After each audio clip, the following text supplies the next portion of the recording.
Welcome to पुष्पैड academy. आइए जानते हैं अब थंडरस्टॉर्म साइक्लोन कैसे बनता है। अब हम जानेंगे साइक्लोन के बारे में। फैक्टर्स जैसे टेम्परेचर हो गया, ह्यूमिडिटी हो गया और विंड स्पीड हो गया, ये सब, और अर्थ जो रोटेट करती है, ये सारे क्या कंट्रीब्यूट करते हैं, एक साइक्लोन बनने में हेल्प करते हैं। ये एक साइक्लोन क्या एक वेदर कंडीशन होती है जिसमें क्या होता है, हाई स्पीड विंड जो तेज़ हवा जो होती है वो सेंट्रल एरिया के आसपास जहाँ पे लो प्रेशर होता है वहाँ पास ये मूव करती है, आ जाती है। और ये ट्रॉपिकल एरियाज़ की साइड पे ज़्यादा हमें देखने को मिलता है, जैसे बंगाल साइड वगैरह, इन सारी जगह पे।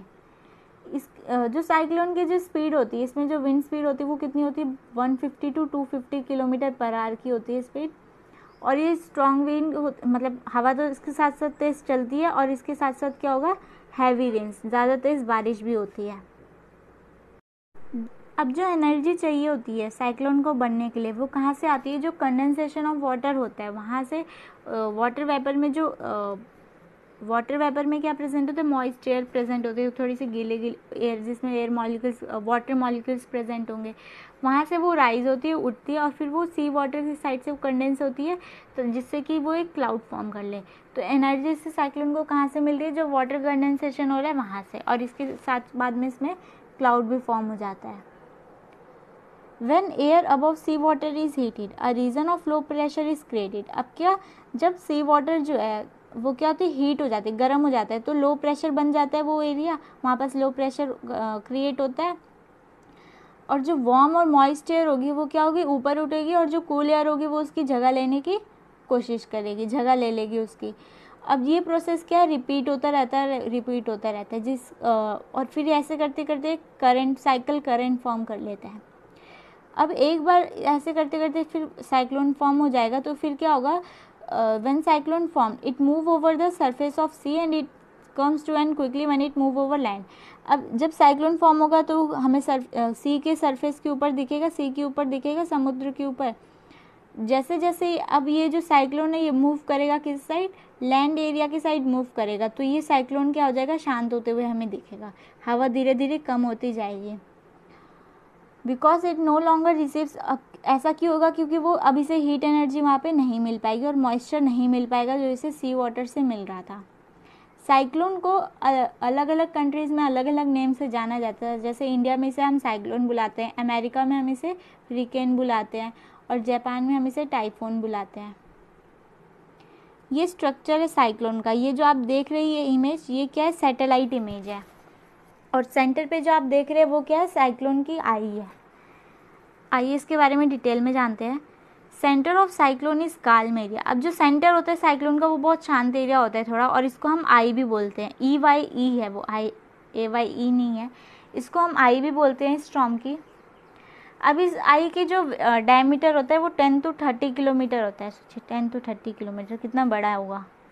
और ये एरिया के आसपास क्या है, क्लाउड रीजन जो होते हैं वो 150 किलोमीटर की साइज़ के बराबर के होते हैं।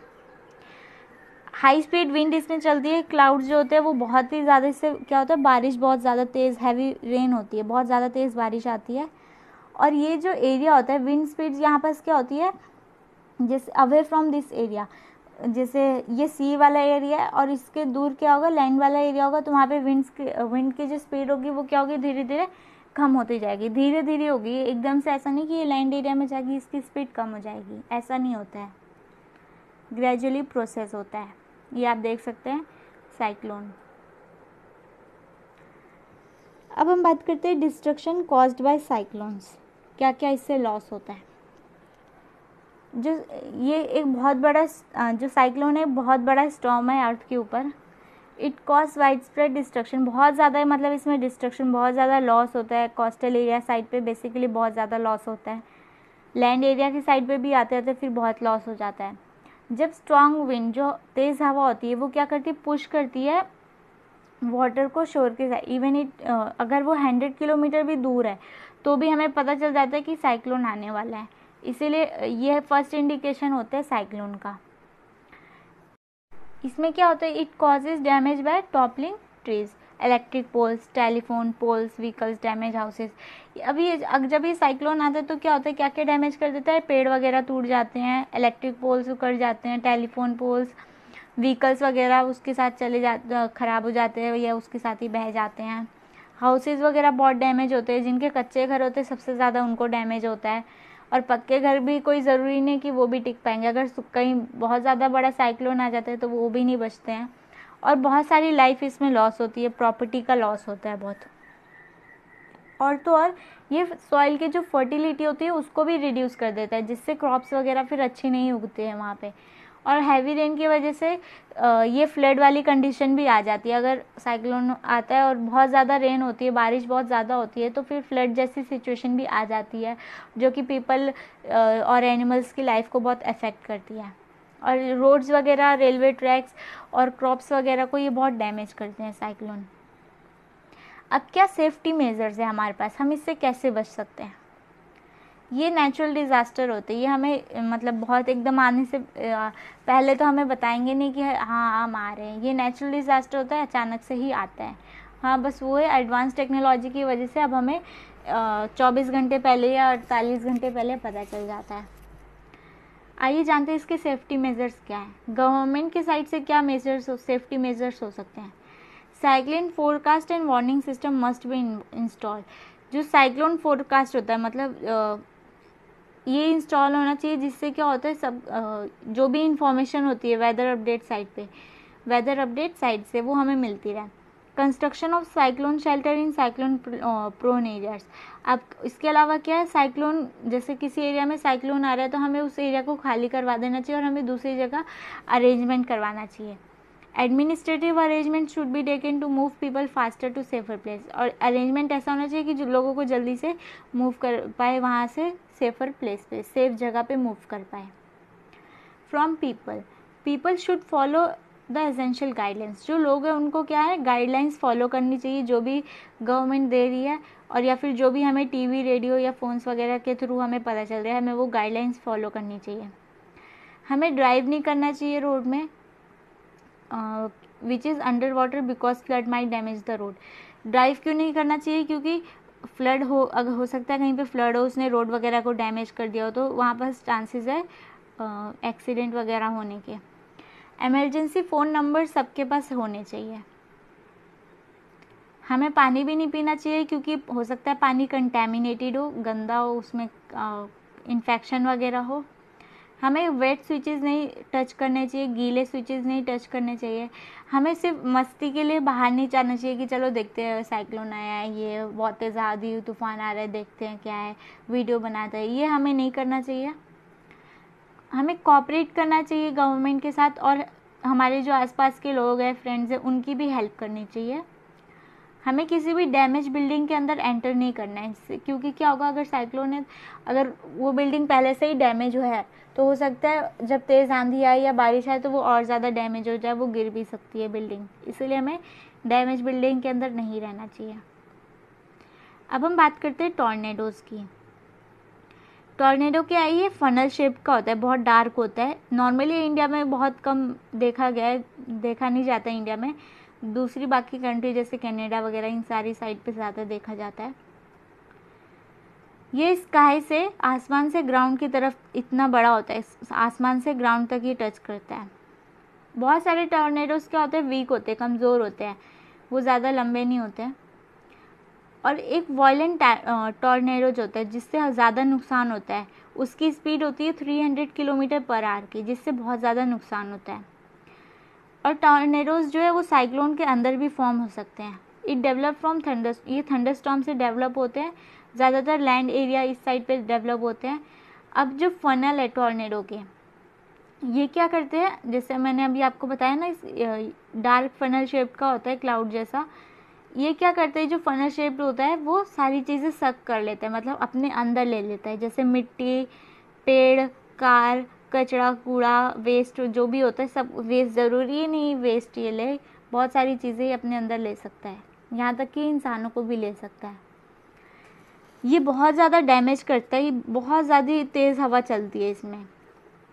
जब वार्म एयर क्या होती है, अर्थ सरफेस से उठती है तो ये क्या व्हील करती है, घूमती है चारों तरफ, और ये इससे क्या होता है, बहुत ज़्यादा जो विंड है वो बहुत ज़्यादा हाई हो जाती है, हाई स्पीड विंड क्रिएट हो जाती है।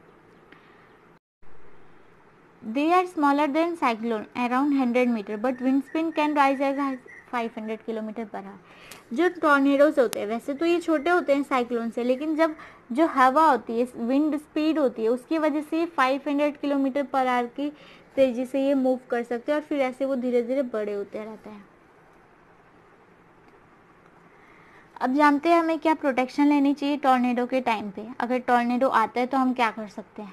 पहला तो हमें किसी ऐसी जगह पे शेल्टर लेना है, कोई जगह जो बहुत ज़्यादा गहरी हो, डीप हो, जैसे कोई बेसमेंट वगैरह हो गया, विंडोज़ की साइड पे नहीं लेना है। और या फिर ऐसी जगह जहाँ पे विंडोज़ प्रेजेंट हो, वैसी जगह पे हमें शेल्टर नहीं लेना है। कोशिश करना ऐसी जगह शेल्टर ले जहाँ पे विंडोज़ वगैरह ना हो। हमें क्या, अगर हम कहीं बाहर वाली जगह पे है तो हमें अपने नीज पे बेंड हो जाना है, अपने हेड को नीचे कर लेना है, गर्दन को ऐसे नीचे झुका लेनी है अपने आर्म्स को, अपनी आर्म्स की हेल्प से। अभी मैं आपको दिखाऊंगी कि इस पोजीशन में आप रह सकते हैं। जितना हो सके अंदर ही रहे जब तक टॉर्नेडो जाए ना। अगर आप किसी व्हीकल पे हैं तो व्हीकल से बाहर आ जाइए, क्योंकि अगर आप व्हीकल जैसे कार वगैरह के अंदर आप सोच रहे हो उसके अंदर बच जाएंगे, तो ऐसा नहीं होगा। वो कार, टॉर्नेडो इतना तेज़ होता है कि वो कार को भी अपने साथ उड़ा ले जाता है। अगर आप कार के अंदर है तो आप क्या कर सकते हैं, किसी व्हीकल के अंदर है तो आप उससे निकल के किसी लो लाइंग एरिया पे आ सकते हैं, कोई जो एरिया कैसा हो, थोड़ा लो सा हो। डिस्टेंस रखनी चाहिए इलेक्ट्रिक वायर से, और कोई भी डैमेज एरिया हो जैसे वहाँ से डिस्टेंस अपना मेंटेन करके उनसे दूर ही रहना चाहिए। Advance technology has help. अब जो टेक्नोलॉजी है ये कैसे हेल्प करती है, जो सैटेलाइट्स वगैरह हो गया, रडार्स वगैरह सिस्टम, ये सारे हो गए, ठीक है। इन सबको हम थैंक्स बोलते हैं, क्योंकि कोई भी खतरा आने से पहले ये हमें बता देते हैं। कुछ डिज़ास्टर ऐसे होते हैं जो हमें बता के नहीं आते, लेकिन जैसे साइक्लोन हो गया, ये सब आने वाले होते हैं तो हमें पता चल जाता है एडवांस में, जैसे 48 आवर्स पहले ही हमें पता चल जाता है। अब ये मैसेज कहाँ से आता है, ये ब्रॉडकास्ट होता रहता, मतलब हर घंटे ही हमें इससे अपडेट मिलता रहता है। Several national and international organizations cooperate to monitor the cyclone related disaster। बहुत सारे नेशनल और इंटरनेशनल ऑर्गेनाइजेशन क्या है, एक दूसरे के साथ मिल के काम करती है, ताकि किसी भी एरिया पे साइक्लोन जैसे डिजास्टर आने वाला हो तो उनको पहले से पता चल जाए, और जो वहाँ के रेजिडेंट है, जो वहाँ कोस्टल एरिया मतलब समुद्र के किनारे वाले जो लोग हैं जो वहाँ पे रह रहे हैं, उनको वो वहाँ से हटा दें, उनको एक सेफ जगह पे रख दें, उनका घर वगैरह खाली करवा दें। तो इस चैप्टर में बस इतना ही है। नेक्स्ट चैप्टर हम पढ़ेंगे नेक्स्ट डे, जिसका नाम है सॉइल। अगर आपको वीडियो अच्छा लगा तो लाइक कीजिए, सब्सक्राइब कीजिए, आपके नीचे रेड बटन में लिखा होगा सब्सक्राइब, उसको दबा दीजिए, प्रेस कर दीजिए, और अपने फ्रेंड्स को शेयर कीजिए, उनको भी हेल्प कीजिए पढ़ाई में। Thank you.